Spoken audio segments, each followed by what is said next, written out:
एका मोठ्या जंगलात गजा नावाचा एक हत्ती राहत होता. गजा खूप ताकदवान होता, पण त्याचे मन खूप प्रेमळ होते. जंगलातील सगळे प्राणी त्याला घाबरत होते, कारण तो खूप मोठा होता. एके दिवशी जंगलात जोराचा पाऊस सुरू झाला.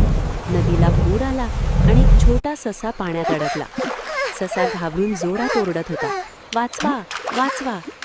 तेव्हा गजा हत्तीने त्याचा आवाज ऐकला. तो लगेच नदीकडे धावत गेला. त्याने आपल्या लांब सोंडेने सशाला हळूच उचलले आणि सुरक्षित ठिकाणी ठेवले. ससा खूप खुश झाला आणि म्हणाला, धन्यवाद गजा दादा, तुम्ही माझे प्राण वाचवले. त्या दिवसानंतर जंगलातील सगळ्या प्राण्यांना समजले की गजा मोठा असला तरी तो खूप दयाळू आहे. चांगुलपणा आणि मदत करण्याची भावना सर्वात मोठी ताकद असते. मुलांनो, तुम्हाला ही दयाळू हत्तीची गोष्ट कशी वाटली ते कॉमेंटमध्ये नक्की सांगा. आणि अशाच सुंदर गोष्टी पाहण्यासाठी आमच्या चॅनलला लाईक, सबस्क्राईब आणि शेअर करायला विसरू नका. धन्यवाद.